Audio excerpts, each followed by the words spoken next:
Xitay ىگىلىك ھوقۇق تەلەپ قىلىۋاتقان تەيۋەندە جىددىيلىك كۈچەيمەكتە.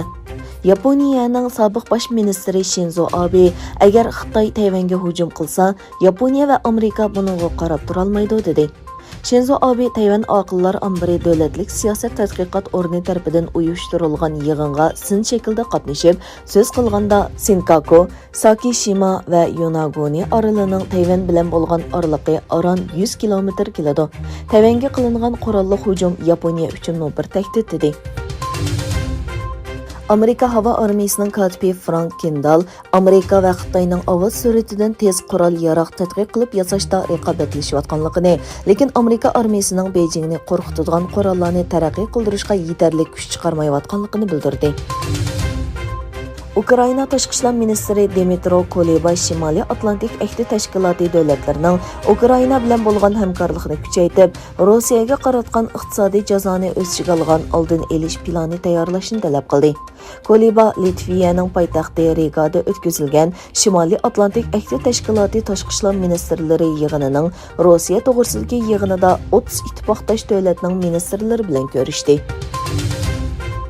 Rossiya Tashqi ishlar ministrligining bayonotchisi Mariya Zakharova poytaxt Moskvada o'tkazilgan muxbirlarni kutib olish yig'inida Amerika hukumatining Rossiya diplomatlariga viza ilishdagi tug'dirgan qiyinchiligini tanqid qildi.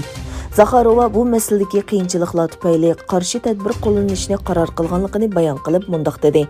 Moskvada turayotganiga 3 yildan oshgan Amerika diplomatlari 2022 yili 31 yanvargacha Rossiyadan ayrilishi kerak. Angliya tashqi axborot mulozimat organining mas'uli Richard Moore Rossiya bilan Xitoyning sun'iy idrok, kvant kompyuter programma tuzish va birikma biologiyaga nurg'un mablag' solganligini va ularning bu sohada taraqqiy qilganligini bayon qildi. Moore BBCning ziyoratini qabul qilganda Angliya uchun eng chong davlat bexatarlik tahdidini Xitoy, Rossiya, Eron va xalqaro terrorlik deb ko'rsatdi.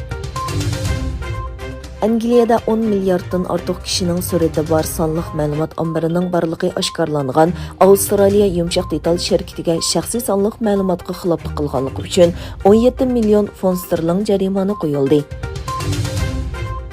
Yavroopa İttipaقı Uyg'ur qirg'inchiligi sababli 4 nafar Xitoy amaldori va bir shirkatga qo'yilgan embargolarini uzartdi. İgilinishicha, kelar oyning 5-ida rasmiy ma'qullangan bu qaror 2020 yili 12 oyning oxirida imzolangan Xitoy Yavroopa mablag' selish kelishimiga ta'sir yetkazdi ekan. Yavroopa İttipaقı doiralari bu qarorning Xitoyning Uyg'urlarga ziyonkashlik qilishiga qarata chiqarilganligini e'lon qildi.